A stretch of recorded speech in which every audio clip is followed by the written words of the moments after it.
போயிட்டேன். வாங்கி கொடுத்ததுக்காக தான் வந்தேன். ஏன்? எனக்கு ரொம்ப பிடிக்கும். ஓ சார், இப்போ ரொம்ப நல்ல மூட்ல இருக்கீங்க போல இருக்கு. ஆமா, முதல்ல அங்கெல்லாம் தூங்கட்டும். பார்த்துட்டு வந்துட்டேன். எல்லாரும் தூங்கியாச்சு.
ईशा, ये सोप हमें क्या मारा?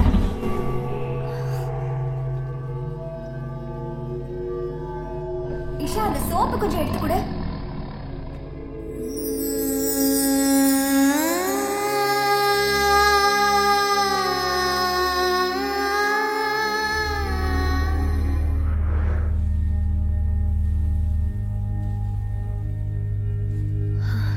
புரியல, நீ ஏன் இப்படி இருக்கேன்னு எனக்கு சுத்தமா புரியல.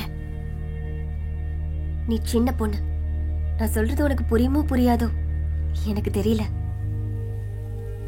இருந்தாலும் நீ புரிஞ்சுக்குவேன்னு தான் இதை நான் சொல்றேன். நமக்கு இருக்கிற சொத்துக்கு 10 தலைமுறைக்கு மேல உட்கார்ந்து சாப்பிடலாம். என்ன பாவம் செஞ்சோமோ தெரியல. கடவுள் நம்ம கிட்ட இருந்து உங்க அப்பாவை பிரிச்சு நம்மள அனாதையாக்கிட்டாரு. அதையே நினைச்சு கவலைப்பட்டுட்டு இருந்தா நம்ம ப்ராப்பர்ட்டிஸை காப்பாத்தி உன் கையில எப்படி ஒப்படைக்க முடியும்ன்ற கவலையில இருக்கும்போதுதான் விக்டர் வந்து என்னை கல்யாணம் பண்ணிக்கிறேன்னு சொன்னாரு. First I didn't accept. Then I thought a lot. Then I said okay.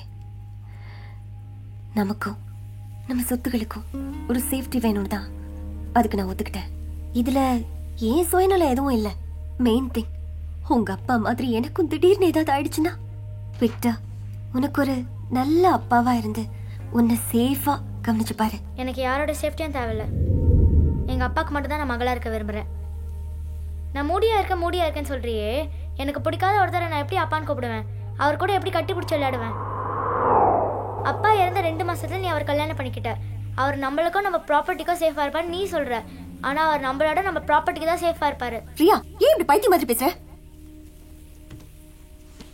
ஆமா, பைத்தியம் தான். இதை சொல்ல தானே இவ்வளவு தூரம் கூட்டிட்டு வந்த?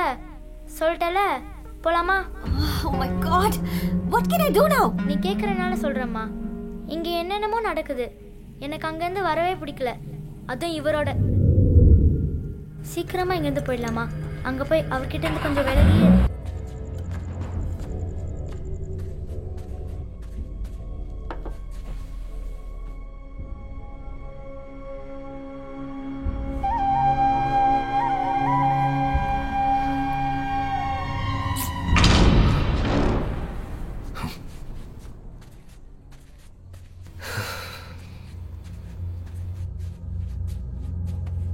இஷா, இஷா, என்ன விக்டர்? நான் கொடுத்தா ரியா பால் குடிக்க மாட்டேங்கிறா.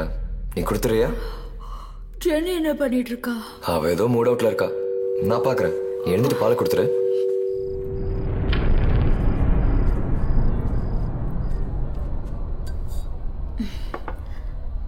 இங்க பாரியா, ஒழுங்கா பால் சாப்பிடணும். அதுதான் உன்னோட ஹெல்த்துக்கு நல்லது. Good night aunty. Good night darling. Sorry Victor, உங்ககிட்ட எப்படி சொல்றதுன்னு தெரியல. என்னாச்சு? நான் உங்களை கல்யாணம் பண்ணதுல எங்க குடும்பத்துல யாருக்கும் விருப்பம் இல்லை. அதையும் மீறி நான் உங்களை கல்யாணம் பண்ணிக்கிட்டது எங்களுக்கு ஒரு பாதுகாப்பு வேணுங்கிறதுக்காக தான். சரி, அதுக்கு என்ன இப்போ? எனக்கு என்ன பயம்னா ரியா உங்களை அப்பாவா ஏத்துக்க மாட்டேங்கிறா. பயப்படாத, எப்போ நான் உன்னை கல்யாணம் பண்ணணும் அப்போவே அவளை என் மகளாவே ஏற்றுக்கிட்டேன். போ எல்லாம் சரியாயிடும்.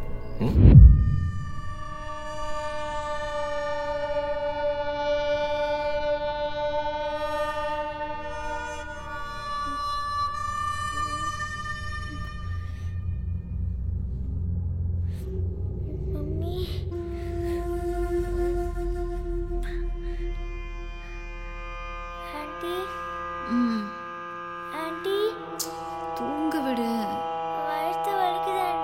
ஒன்றும் இல்லை, போய் படு, சரியா போயிடும். Nothing to worry.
நமக்குன்னு இருந்த இடைஞ்சல் எல்லாம் தீர்ந்துடுச்சுல விக்டர்.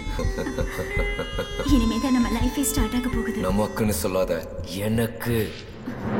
புருஷனையும் பொண்ணையும் கொலை பண்றத சாதாரணமா பாக்குற நீ எப்பேற்பட்ட பொம்பளையா இருப்ப? எனக்கு சொத்து தான் வேணும் தவிர நீ இல்ல. எல்லாரையும் இந்த கிணத்துல தூக்கி போடு. என்னடி அப்பா அப்பான்னு கத்திட்டு இருக்கிற? இந்த சொத்துக்காக தான் என்னையும் எங்க அப்பாவையும் அவனையும் நம்பிக்கிட்டு இருந்த எங்க அம்மாவையும் விக்டர் கொடூரமா கொன்னுட்டான்.